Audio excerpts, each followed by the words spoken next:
You're very excited by someone at Collingwood that's doing some good I things. am.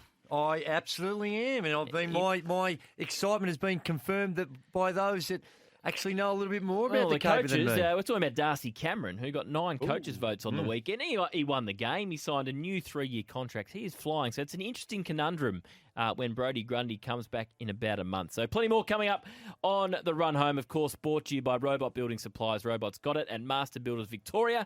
Get free legal support. Become a Master Builders Victoria member. It's all part of that first hour, of course, the tradie hour. Ace Gutters, Australian made, built to last. And Josh Jenkins, as always on a Monday, as we look back on a huge round 15 of footy. Before the break, we were just teasing the Collingwood ruck situation. And Gazy... Darcy Cameron, you like the look of him? Well, I did, and it's interesting when you think of the big bucks. Brodie Grundy certainly within the first 2 or 3 highest paid players. And he's still got about 4 years to go on that contract. 5, I believe, after this one. Is it 5, including... Well, I think whatever it'll be it is. 4 after this, yeah. It's an extended time that he has at big dollars. And it does put it... JJ, it is a difficult one when you've been out and out of sight, out of mind, and things are going along very, very nicely, and you've got this high-profile asset that's right there. What do you do in those circumstances? Well, I feel like ruckman. Each club, you've either got too many or not enough. You've never got the perfect.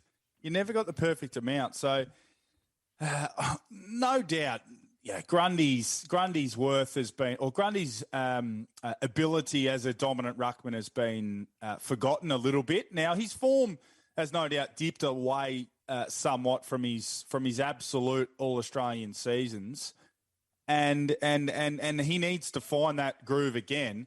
But it is a bit of a conundrum because Cox and Cameron are working really well together. So throw Mason Cox into that mix because I think Cameron's now established himself to the point as a 26-year-old that he plays. He's so legit.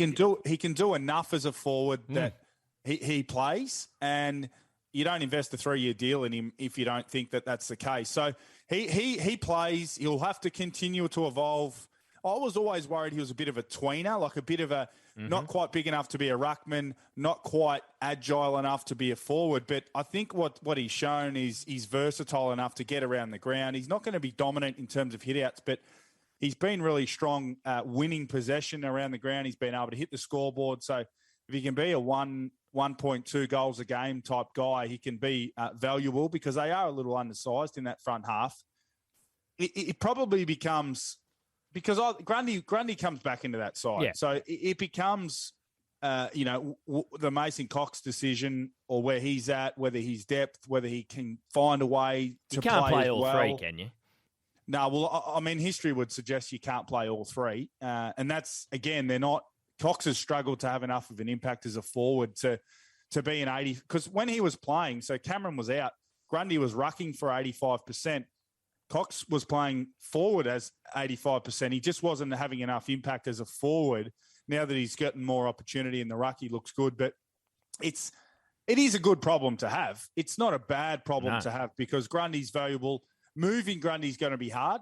Moving Grundy's going to be really hard. But I don't think they need to go down that path. I think they can let it evolve over the next 1 to 2 years. Mason Cox is 31, so he's not going to be around for more than 2 or 3 years. So it probably gets to that space where it's Cameron and Grundy, and Cameron's going to have to be that more versatile guy who can go forward. So how's that mix work when they get back, though? Because last year Grundy and Cameron were playing, and it would be Grundy, as you said, 85%, 90% ruck, and then Cameron goes in and does the rest. Is that the way it stays when he comes back? Or have you actually got more of a... Have you got more strength if you're playing Cameron a bit more in the ruck? Or on the flip side... Has Brodie Grundy not really proven he can play as a forward? Well, I think Grundy's going to have to evolve that space because Cameron's proven he is of value as a ruckman and around the ground, a roaming athletic ruckman. So he's proven that.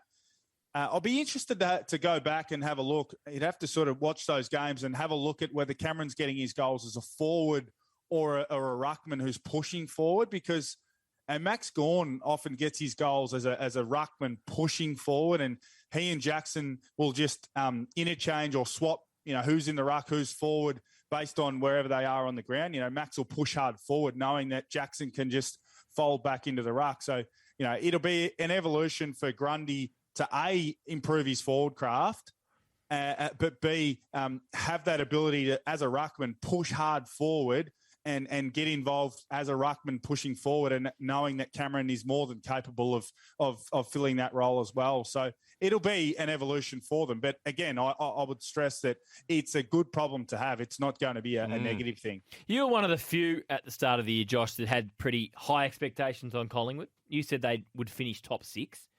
Do you raise the bar even further now?